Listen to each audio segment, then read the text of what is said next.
Nice. In the dome? Yeah, I painted this one room in the dome, and it's not finished, but I painted everything so it looks like it's underwater. So there's like 7 different colors of blues on here. I put them like with plastic Walmart bags. Okay, cool. Nice backdrop. So let's see, chapter 9, the most confidential knowledge. And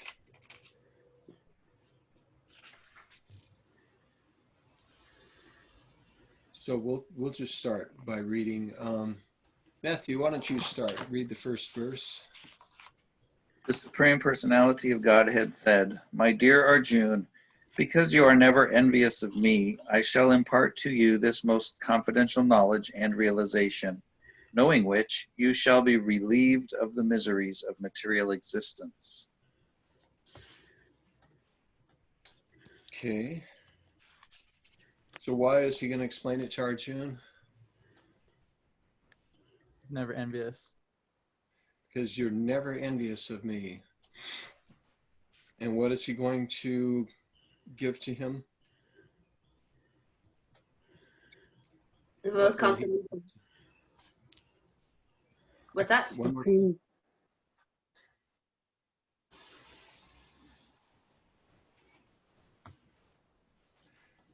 I couldn't hear you, and I kept cutting you off every time you talked. Try it again, Heather. Sorry, I was just said the most confidential knowledge, giving him realizations. Okay. I shall impart to you this most confidential knowledge and realization, knowing which you'll be relieved of the miseries of material existence. Okay, Garrison, read text 2.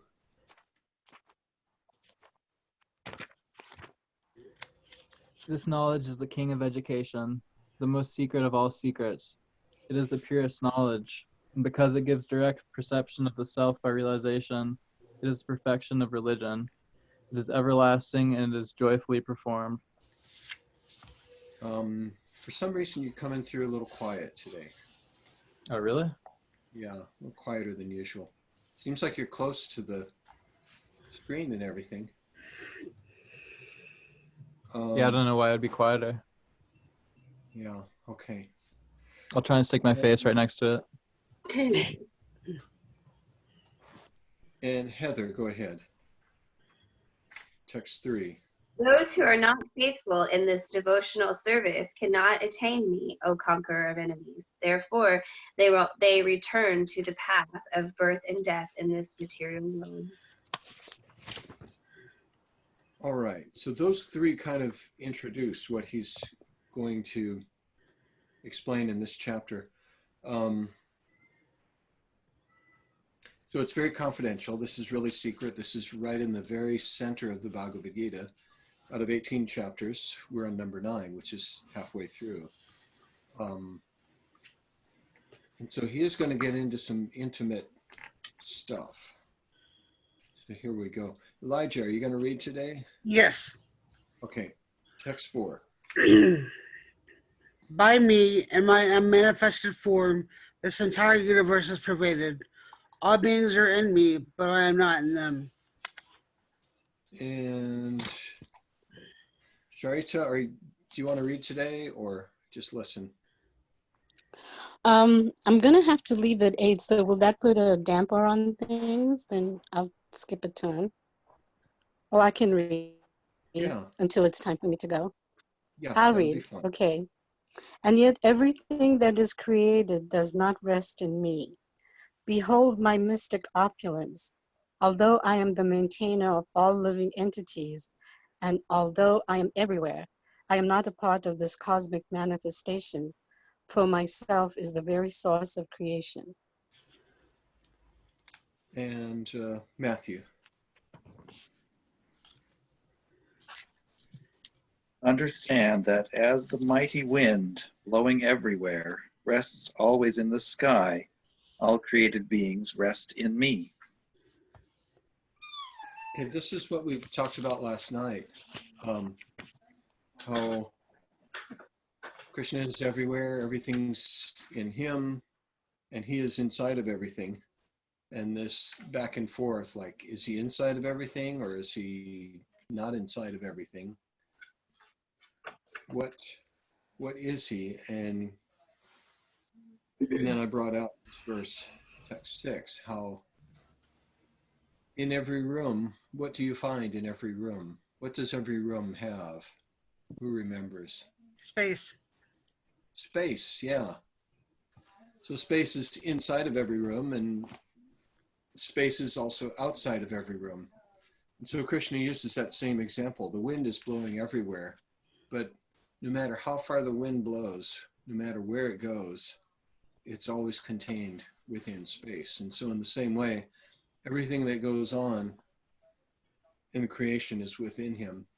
But then he also says to Arjuna, in a sense, in text 5, he says, and yet everything that is created does not rest in me. Behold my mystic opulence. So he's saying to Arjuna, he's standing there and he's saying, look at me, I'm right here. And all that stuff is out there. So is everything Krishna? Is everything inside of Krishna? Yes. And is everything not Krishna? Different, independent from Krishna? Yes. And is that inconceivable? Yes. We can't really wrap our head around it. And we got Sharita here to keep us on track. That I'm starting to get it though, believe it or not. yeah, okay. Well, let's not let it become cliche. I want you to keep us confused. Okay. Because when we face a paradox, that's when we get understanding. Otherwise, if we just take it so lightly, it becomes just cliche, just words that we throw around.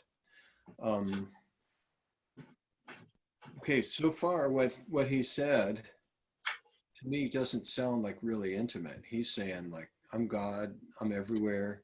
And now he's going to talk about some more things. So let's watch for it. He's going to get really heartfelt as the chapter progresses.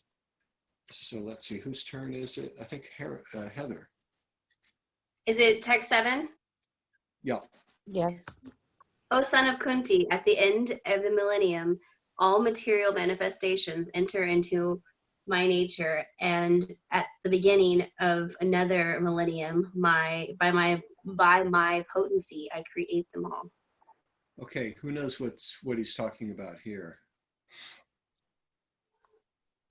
Is it like the night of Brahma, when everything dissolves into nothingness and is created again? Yeah, wow, you were paying attention. That was in the last chapter.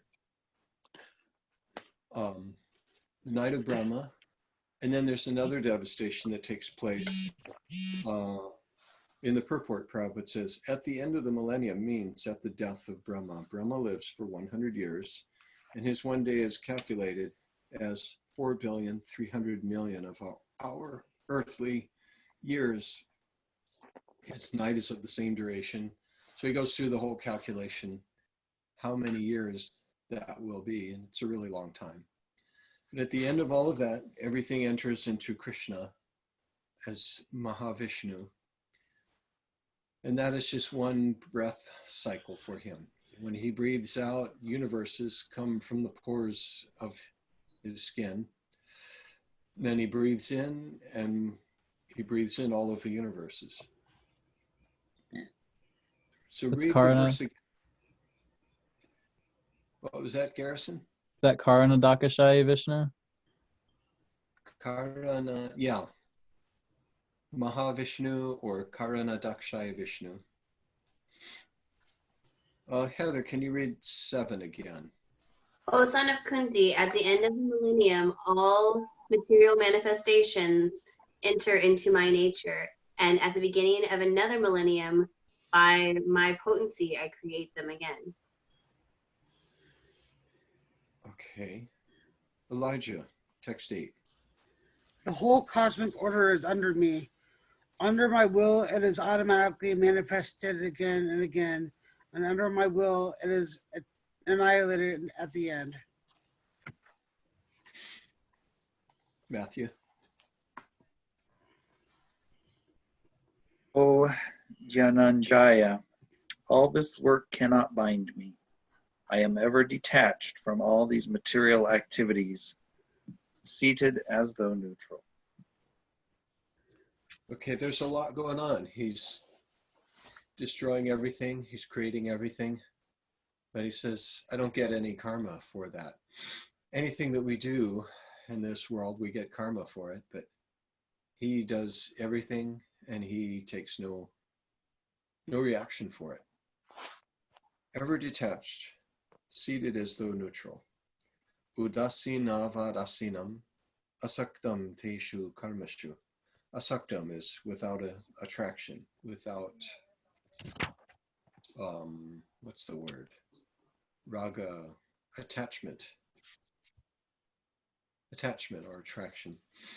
Okay, text 10, Garrison. This material nature, which is one of my energies, is working under my direction, O son of Kunti, producing all moving and non-moving beings. Under its rule, this manifestation is created and annihilated again and again. Okay, and Heather gets the powerful verse. Fools deride me when I descend in the human form. They do not know my transcendental nature as the supreme lord of all that be. Okay, this is a real favorite of Prabhupada. It's got the full word in it, the mudha. Avajananti mam mudha. And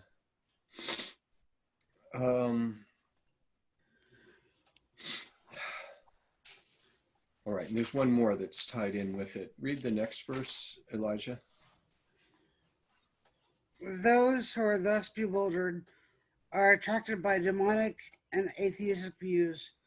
In that deluded condition, their hopes for liberation, their fruitive activities, and their culture of knowledge are all defeated.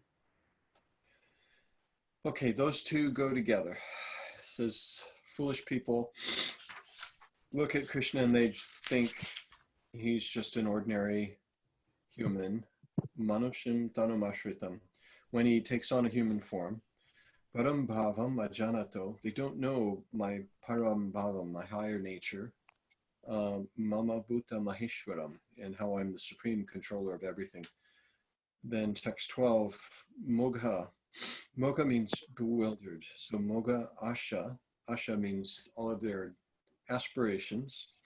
Mogha karmano, all of their activities are bewildered.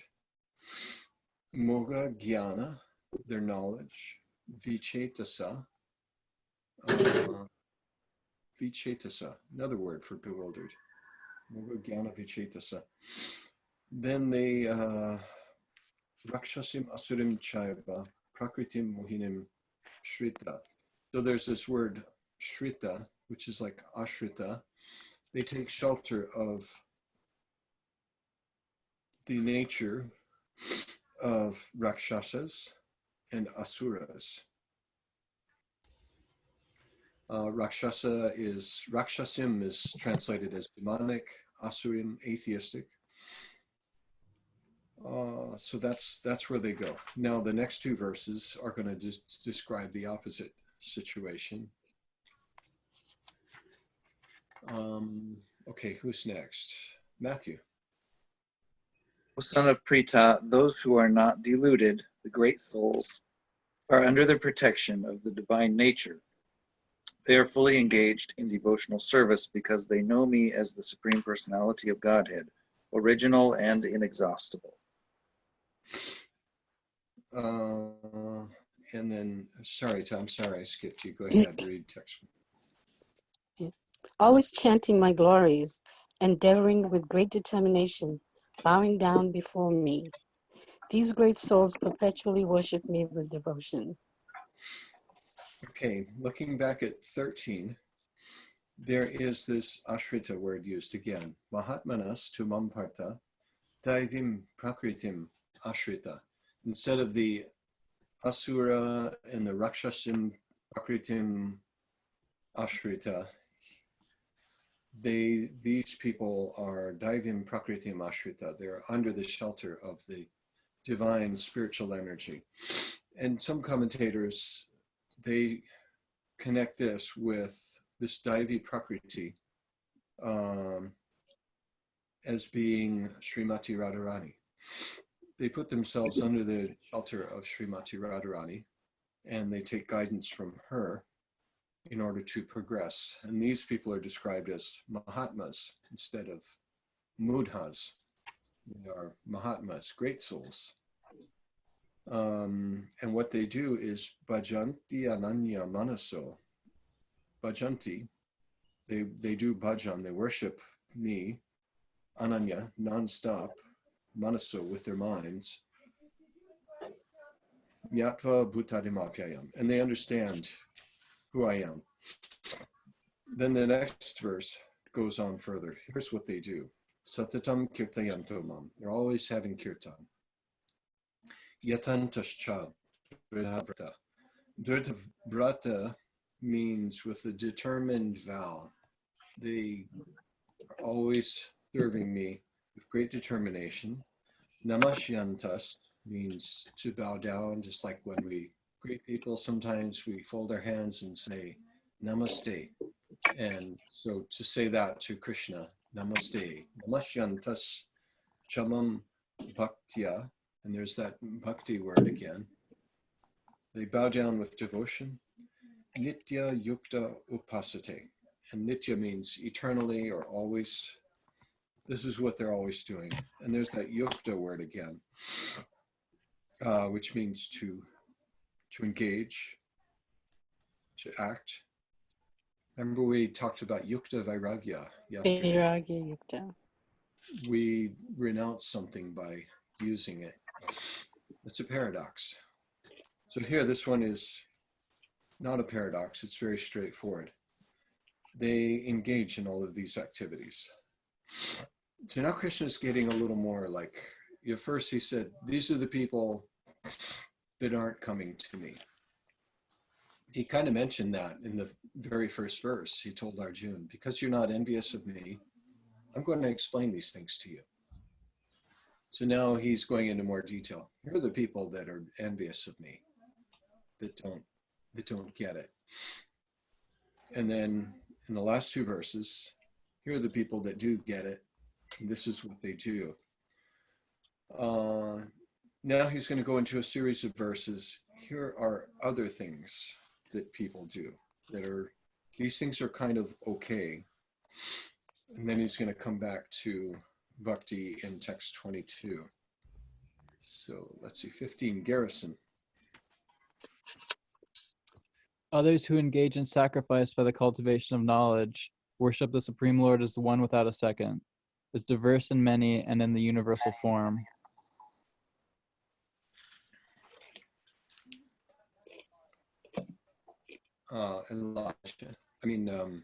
Heather. But it is I who am the ritual, the sacrifice, the offering to the ancestors, the healing herb, the transcendental chant. I am the butter and the fire and the offering. Elijah. I am the father of this universe, the mother, the support, and the grandsire.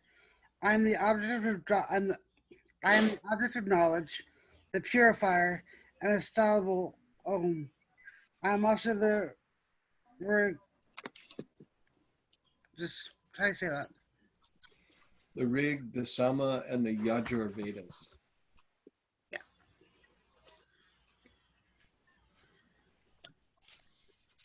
Sorry, I am the goal, the sustainer, the master, the witness, the abode, the refuge, and the most dear friend. I am the creation and the how do you say that? Annihilation. Yes, the basis of everything, the resting place and the eternal seed. Okay, and I see we have somebody here that is LJS. Is that Laura? It's Laura. Hey, Laura. How Did are you find where we are? No, did not. Okay, we're in chapter 9, and we are about to read text 19. And maybe we'll let you, you can read next time through. You'll be after Sarita. So text 19, Matthew. Lord, June, I give heat, and I withhold and send forth the rain. I am immortality, and I am also death personified. Both spirit and matter are in me. Garrison. Those who study the Vedas and drink the soma juice, seeking the heavenly planets, worship me indirectly. Purified of sinful reactions, they take birth on the pious heavenly planet of Indra, where they enjoy godly delights.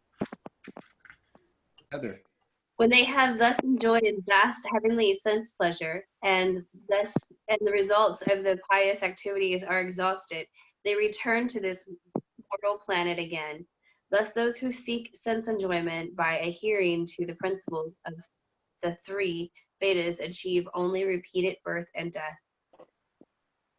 But those who always worship me with the exclusive devotion, meditating on my transcendental form, to them I carry what they lack, and I preserve what they have. All right, let's read this purport. So he's gone through this section. Here are other ways that people worship me, but they're going about it in an indirect way. And now he's coming back to, here's what I really like. And this is where things are going to open up, where he's going to speak about bhakti and how much bhakti isn't just the worshiper loving him, but he loves the worshiper back. Last time when we were talking about demigod worshippers, the demigods, the devotee worships the demigod and then gets benefits from the demigod. Krishna inspires the demigod to give resources to his devotee. But we don't hear about the demigods falling in love with their worshippers. And in this chapter, this is what Krishna starts to say, is that I fall in love with my devotees. So the purport, go ahead, Charita. And Laura, you'll be right after Charita, text 22, purport. So, one who's unable to live for a moment without Krishna consciousness cannot but think of Krishna 24 hours a day, being engaged in devotional service by hearing, chanting, remembering, offering prayers, worshiping, serving the lotus feet of the Lord, rendering other services, cultivating friendship, and remembering fully to the Lord. That's one sentence. Yep. Do you want me to read the second one? Yeah, go ahead. Such activities are all auspicious and full of spiritual potencies, which make the devotee perfect in self-realization, so that his only desire is to achieve the association of the Supreme Personality of Godhead.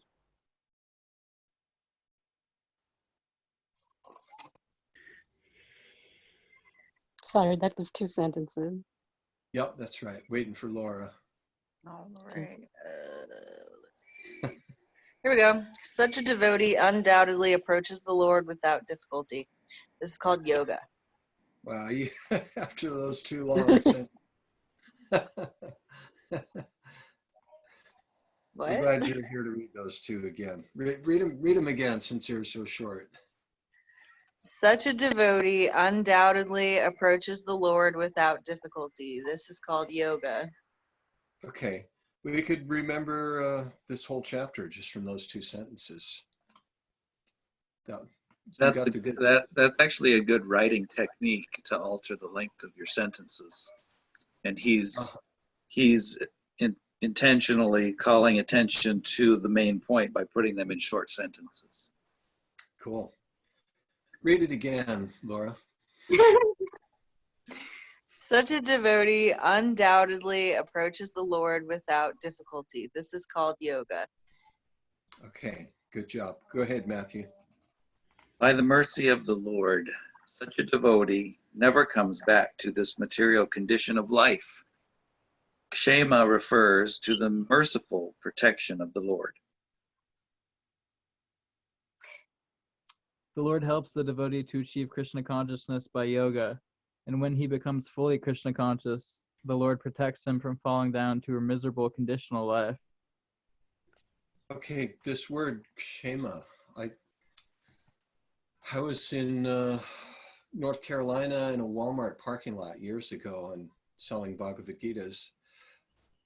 And I met this guy who was, he looked like George Harrison with the beard and the long hair. And turned out he was a professor of Sanskrit at university. What's the university in Winston-Salem?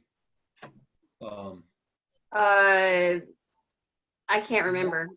Not Winston-Salem State, but it's the expensive private college. Oh. Isn't it Salem College? Like it's that's college. No, it's another one. The bigger one. I don't remember. Oh man. Where's Anyway. Duke? No, it wasn't Duke. But anyway, this guy was the professor in Wake Forest? Yeah, it's Wake Forest. Right. Yeah. And it was just so fun talking about Sanskrit in the Walmart parking lot with the George Harrison clone who really knew his stuff. And this word kshema came up. And we had a little disagreement over its meaning. And then I showed him this verse, and there it was in the book, written in the original Devanagari script. And we gave the translation, and then he saw it in context, and he said, "Oh yeah, I see what you're saying." So kshema means protection. So this is really, there's a lot packed into this little verse. Let's see, it was Elijah's verse. So read the translation again, Elijah. But those who always worship you with wait, was that me? 22. Okay, yeah, sorry. But those who always worship me with exclusive devotion, meditating on my transcendental form, to them I carry what they lack and I preserve what they have. Okay, so someone who's just thoroughly always not going anywhere but thinking of Krishna only. Krishna provides whatever they need and preserves whatever they have. Remember toward the end of chapter 2, we read about there's no loss or diminution on this path. Just a little progress is made, it stays with you. So your spiritual progress will stay with you. And Krishna is implying that if that's all you're doing is serving me, I'm going to take care of you. So we can all just jump right into it and just serve Krishna all the time and be taken care of, right? Yes or no? Heather's nodding her head. Yes. Is it true? Can we do it?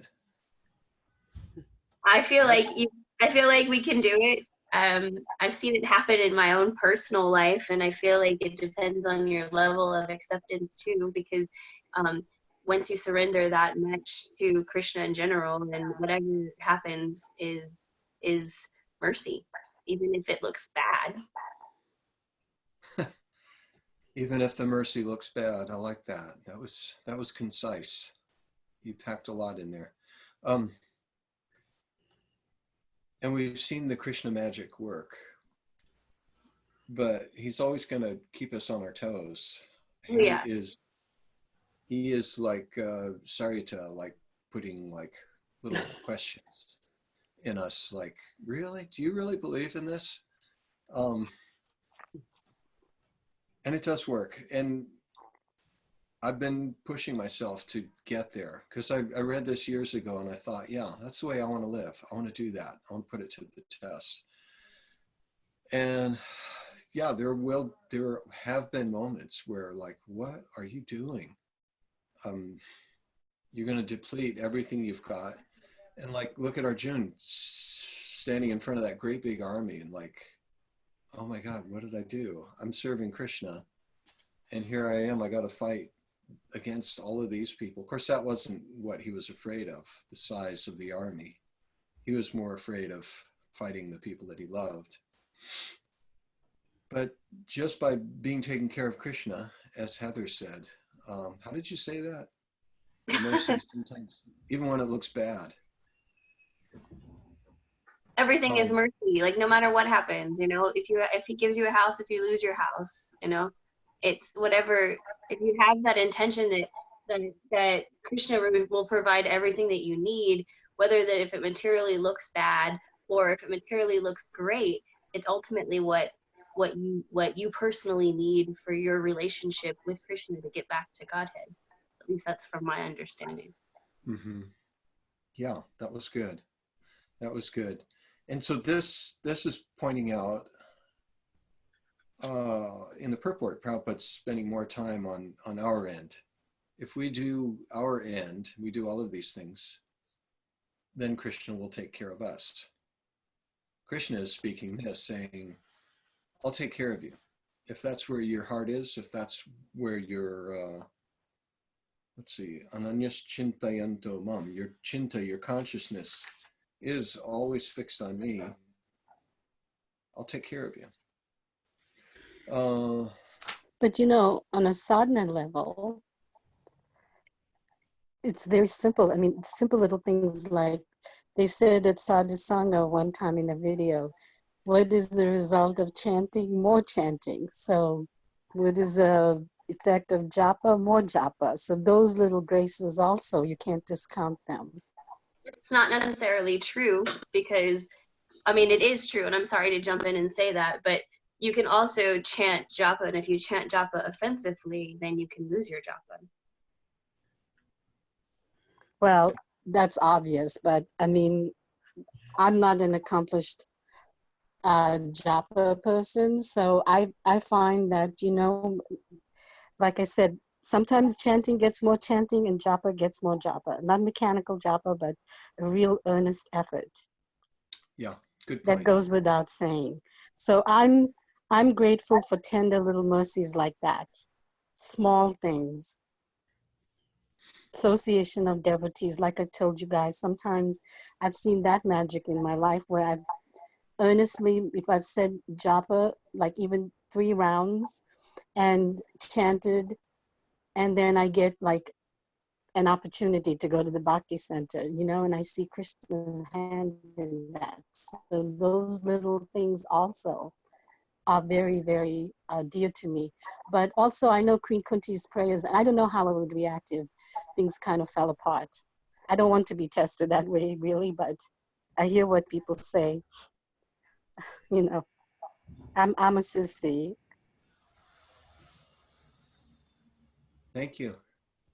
So you've stated how it is incremental and we can take off just a little bit at a time, and that's very practical. Because most of us, yeah, that's what I was getting at. That's what I was hoping to hear. We can't just jump right in and expect to be right there, but we take it bit by bit. I remember a verse in the 6th chapter where Krishna says, Shanai Shanai Nischalati. So bit by bit, step by step, gradually, Nischalati, still the mind. You get better and better at it. You practice, you get stronger at it. And there's that practice word in the last chapter, Abhyasa Yoga Yuktena. So abhyasa means to practice. We're not going to be able to jump right into it. Although some people can. If you find the right company, and if you are that kind of person, then you can jump right in. And that is recommended all over the place. Narada Muni spoke this verse saying, if you just jump right into it and you leave all of your material responsibilities behind, but you're not successful and you fall down, well, at least you tried. But what good is it if you do all of your material responsibilities and you don't make any spiritual progress? He says, you haven't made any real progress, but at least, so anyway, it seems a bit reckless. And seeing that in context with the tradition that this is coming from, in America, we do tend to go about things in a wild fashion, jumping right in and like cowboys or rednecks or something. We just jump right in and try wild things. But the culture from India was very reserved, very careful. You have this whole culture going about things gradually. So the message coming from Narada at that time was really needed. So let's move on. Let's see, I think Laura was the last to read Matthew. Next verse, 23. Those who are devotees of other gods and who worship them with faith actually worship only me, O son of Kunti, but they do so in a wrong way. Garrison, go ahead. We'll read a few verses now. I am the only enjoyer and master of all sacrifices. Therefore, those who do not recognize my transcendental nature fall down. Those who worship the demigods will take birth among the demigods. Those who worship the ancestors go to the ancestors. Those who worship ghosts and spirits will take birth among such beings, and those who worship me will live with me. If one offers me with love and devotion of a leaf, a flower, a fruit, or water, I will accept it. So I vote for, let's finish up the chapter and come back and read this purport, unless somebody sees something that they really want to pry into. That's my vote. Seconded. I seconded. Okay, go ahead, Sharita, next verse. Whatever you do, whatever you eat, whatever you offer or give away, and whatever austerities you perform, do that, O son of Kunti, as an offering to me. Laura? In this way, you will be freed from bondage to work and its auspicious and inauspicious results. With your mind fixed on me and this principle of renunciation, you will be liberated and come to me. I envy no one, nor am I partial to anyone. I am equal to all. But whoever renders service unto me in devotion is a friend, is in me, and I am also a friend to him.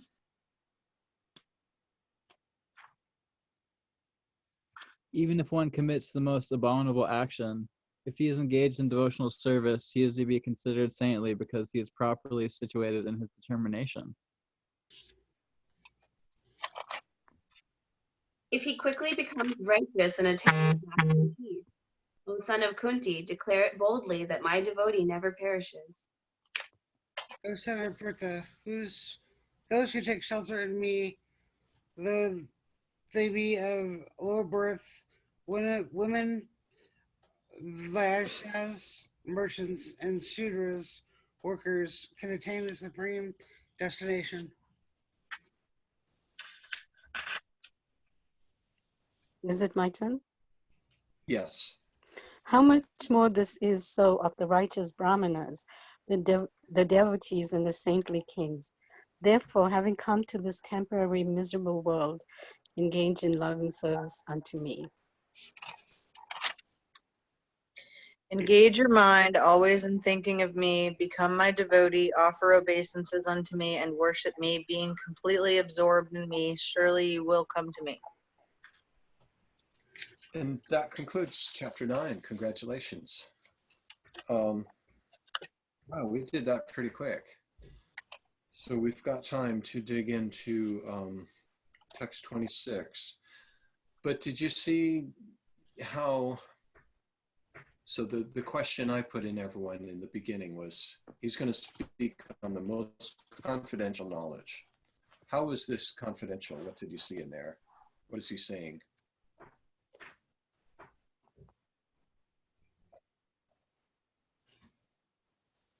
I'm God and fools will think I'm not. One more time. He's basically saying that I am God, and for those that can see me, or I am, the source of everything, and for those that can see that, I help them, and for those that can't, I kind of let them figure it out until they finally come to me. Okay. Would we be on 23? 6. I thought you meant the whole chapter.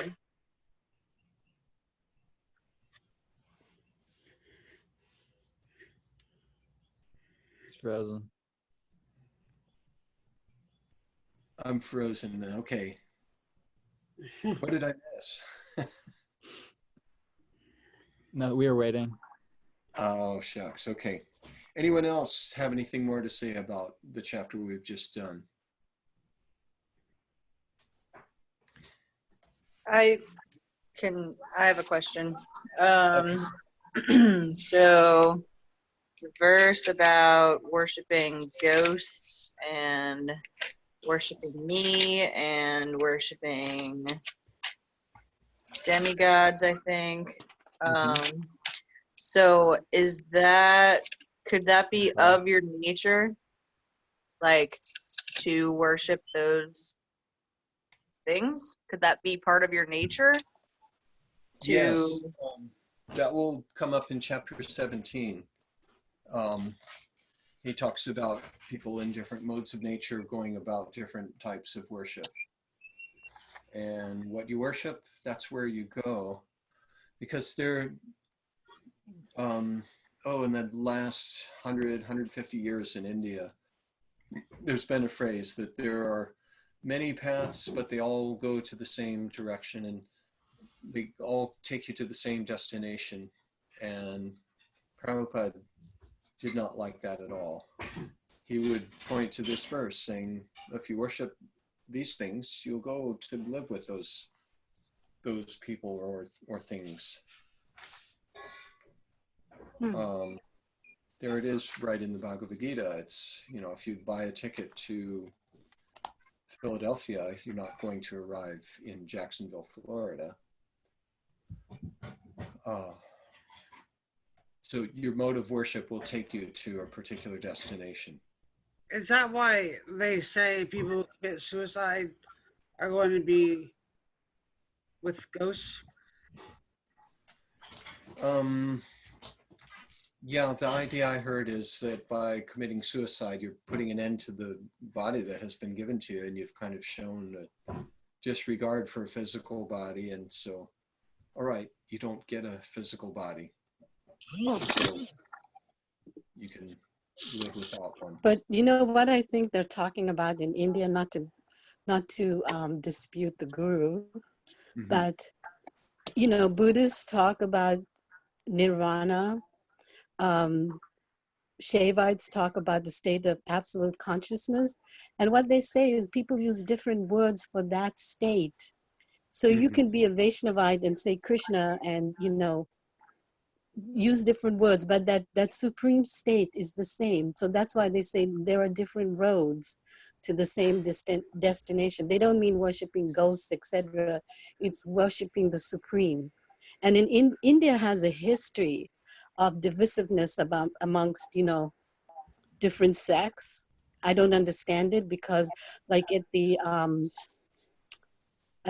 where they, I forget what it's called now, but where they bathe every 12 years, and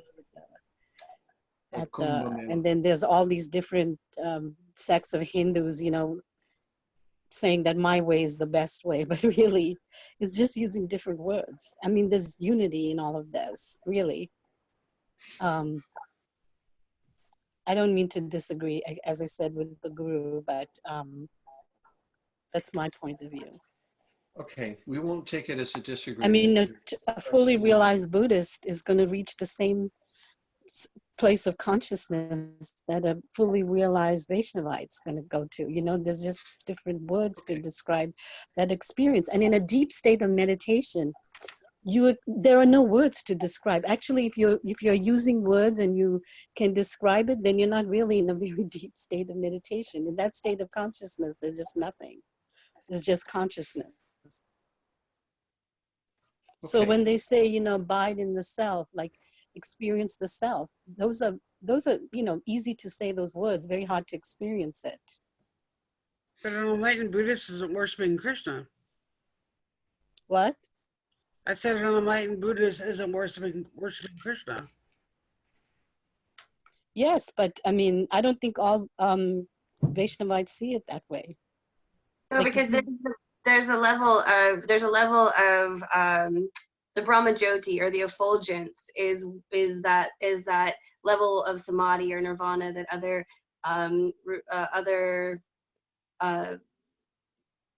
fascists or whatever talk about.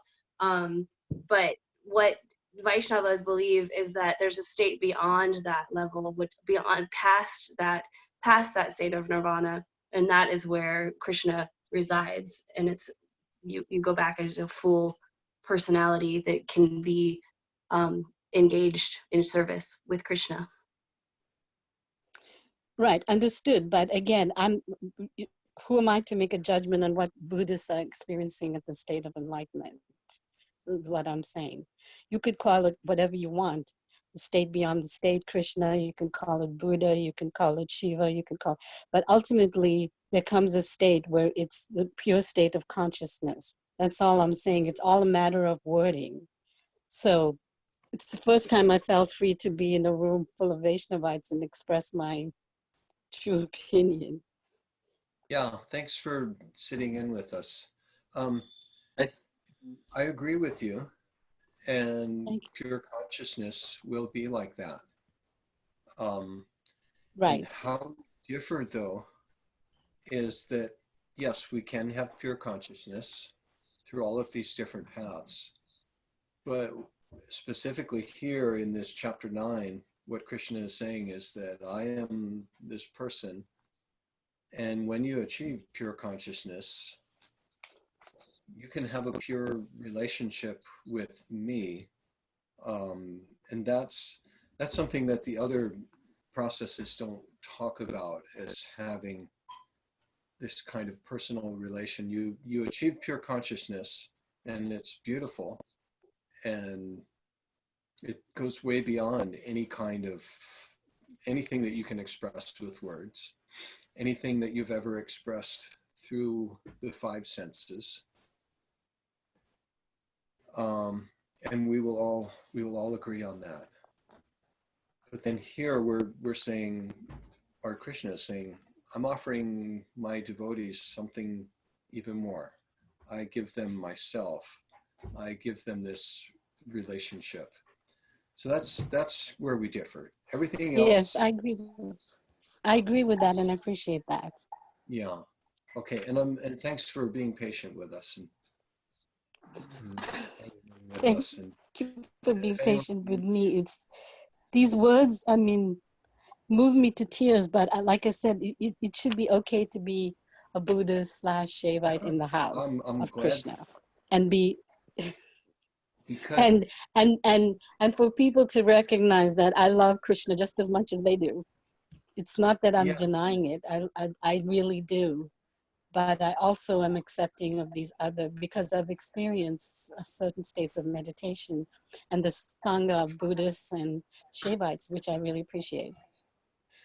and we are all those blind people touching the elephant, like Eric had said.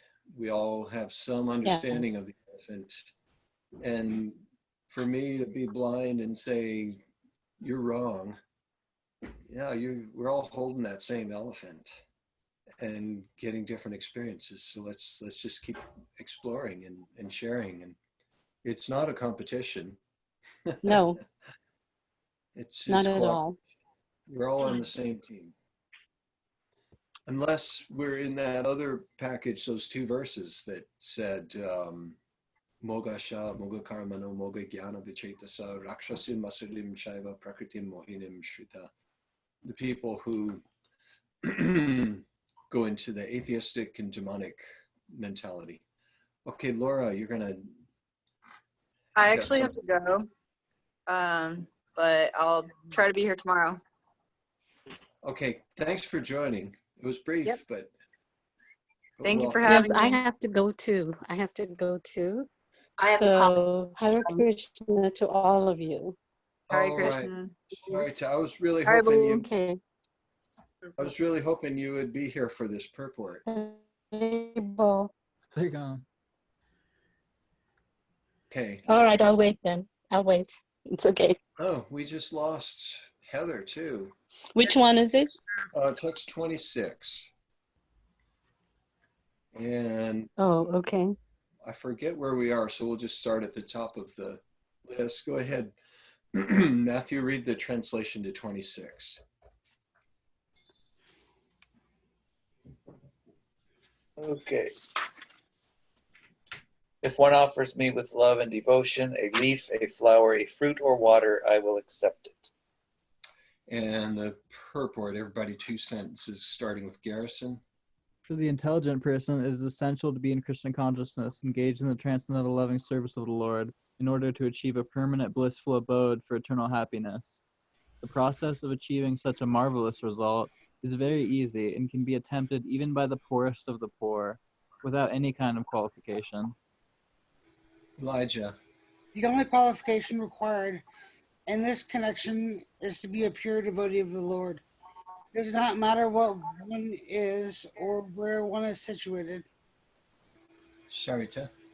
The process is so easy that even a leaf or a little water or fruit can be offered to the Supreme Lord in genuine love, and the Lord will be pleased to accept it.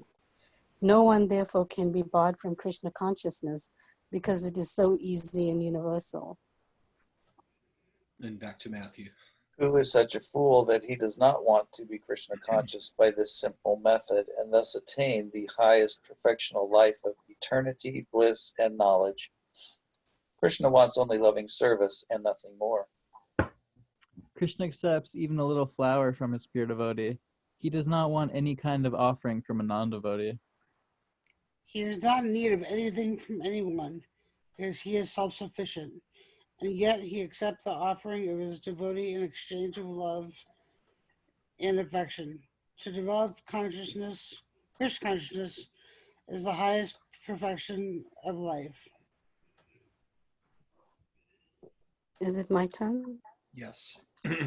Bhakti is mentioned twice in this verse in order to declare more emphatically that bhakti or devotional service is the only means to approach Krishna.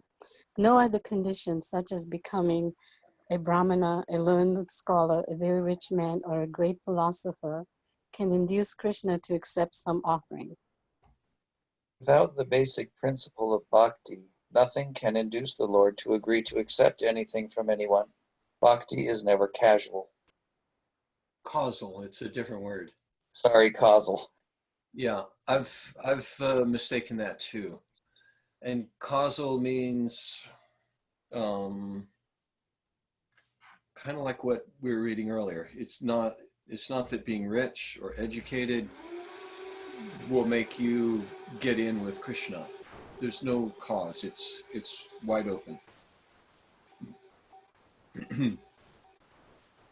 Go ahead, The Garrison. process is eternal. It is direct action and service to the absolute whole. Here, Lord Krishna, having established that he is the only enjoyer, the primeval Lord, and the real object of all sacrificial offerings, reveals what types of sacrifices he desires to be offered. If one wishes to engage in devotional service to the Supreme in order to be purified and to reach the goal of life, the transcendental loving service of God, then one should find out what the Lord desires of him. One who loves Krishna will give him whatever he wants, and he avoids offering anything which is undesirable or unasked. Thus, meat, fish, and eggs should not be offered to Krishna. If he desired such things as offerings, he would have said so. Instead, he clearly requests that a leaf, fruit, flowers, and water be given to him. And he says of this offering, I will accept it.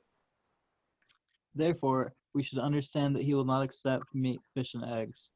Vegetables, grains, fruits, milk, and water are the proper foods for human beings and are prescribed by Lord Krishna himself.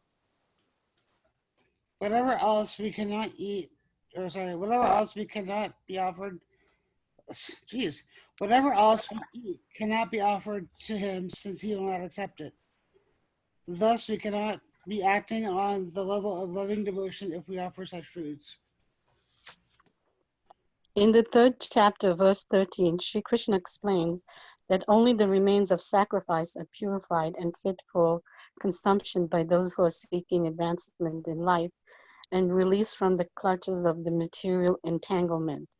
Those who do not make an offering of their food, he says in the same verse, are eating only sin. In other words, their every mouthful is simply deepening their involvement in the complexities of material nature. But preparing nice, simple vegetable dishes, offering them before the picture or deity of Lord Krishna, and bowing down and praying for him to accept such a humble offering, enables one to advance steadily in life, to purify the body, and to create fine brain tissues which will lead to clear thinking. Above all, the offering should be made with an attitude of love. Krishna has no need of food since he already possesses everything that be, yet he will accept the offerings of one who desires to please him in that way. The important element in preparation and serving in an offering is to act with love for Krishna. The Impersonalist philosophers who wish to maintain that the absolute truth is without senses cannot comprehend this verse of Bhagavad Gita. To them, it is either a metaphor or proof of the mundane character of Krishna, the speaker of the Bhagavad Gita. But in actuality, Krishna, the Supreme Godhead, has senses, and it is stated that his senses are interchangeable. In other words, one sense can perform the function of any other.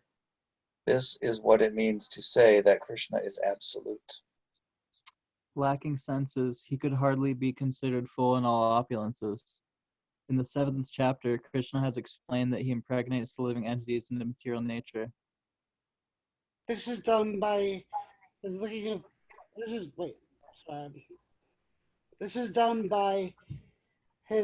upon material nature.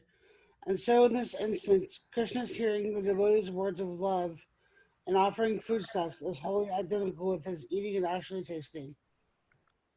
This point should be emphasized because of his absolute position.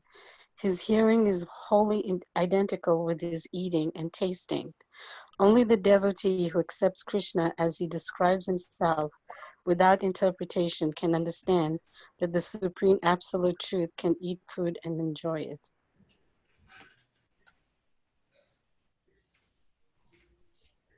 Okay. Any breakthroughs? Any thoughts? Anybody? So where does the mushrooms, onions, and garlic come in? Mushrooms, onions, and garlic. I have to jump out now too, but we'll see everyone tomorrow. Okay. Thanks, Garrison. Krishna. Good night. There's a meeting that the Tawako Temple does around this time, and they had somebody speaking about Lord Jagannath the other night, and I could it's such a paradox, but I could totally relate to how Lord Jagannath accepts all the food from his devotees. He didn't accept, a betel nut from a rich devotee, but from a poor devotee who gave it with love, he accepts it. And he personally went to a devotee. I mean, truly, it's such a paradox that the Lord would leave his temple and go visit a devotee to accept offerings from him. So it's definitely, hard to understand, but I understand it and I accept it. Yeah, there's so many stories about Jagannath accepting prasad from people. There's some story of some woman who lived down the road from the temple, and she would cook this real simple khichdi every day and offer it to Jagannath just in her mind. And then the pujaris in the morning, the pujari would come into the temple and see khichdi on the mouth of Jagannath and wonder, where's this coming from? And finally they found out, and anyway, that became like one of the standard things that are offered to Jagannath every day, is that very simple kind of khichdi.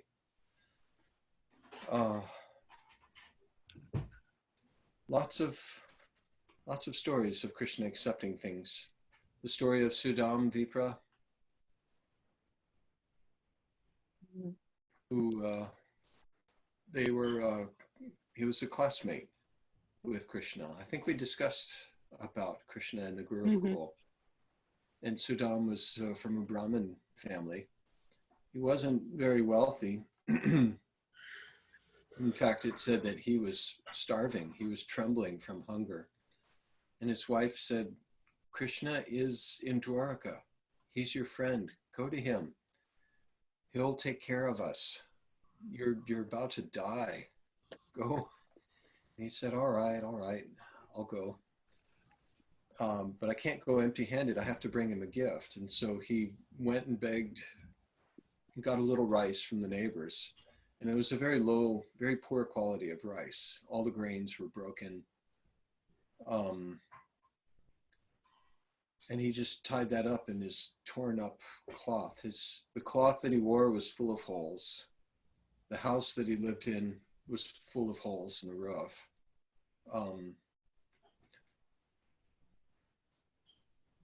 And when he saw Krishna in his palace, he thought, how can I offer this rice? This simple broken grains of rice. For us, like, we would be happy to have a meal like that. But Krishna, he's got everything. But Krishna asked him, did you bring me a gift? Did you bring anything for me? And Sudam thought, I can't offer this. He didn't say anything. And Krishna just reached out and grabbed that little cloth bundle of rice and opened it up and said, this you brought with devotion. I can taste the devotion. And he took the rice and just ate it raw and started chewing on it. And he said, this is so good. And he shared some with Rukmini, who is Lakshmi, the goddess of fortune. And Sudam just felt awful. What, Krishna, you can't eat. This is like really coarse food for someone like you. But Krishna accepted that as better than anything. He was about to take another bite, and his wife stopped him and said, no, you can't. Don't take any more, because the happiness that he's given you from that offering, I will not be able to repay him for countless lifetimes. I am Lakshmi. I'm the one that's supposed to keep accounts and take care of these people, but just from that one bit you've already eaten, I can't pay him back. So when Sudam went back home, he did not ask Krishna directly for anything. Krishna did not give him anything. But when he came home, he saw his whole situation had been transformed. And he had plenty of wealth. Things were taken care of. Krishna took care of him. So that came about just from that offering. And in fact, this very same verse is used in the Srimad Bhagavatam, where the story is told. It's the same exact Sanskrit text. When Krishna is saying to him, he's asking, did you bring me something? I know you brought something for me. And then he speaks this verse, Patram pushpam palam toyam yome bhaktya prayachati tadaham bhaktyuparitam ashnami prayatatmana. They use the same exact Sanskrit in the Srimad Bhagavatam, the 10th canto. So this is some pretty deep, emotional, confidential subject matter here. And we could open up all of these verses and tell stories behind them. All right, chapter 9, Kijai. And Sharita, you're about to go to another Yes, class. sorry about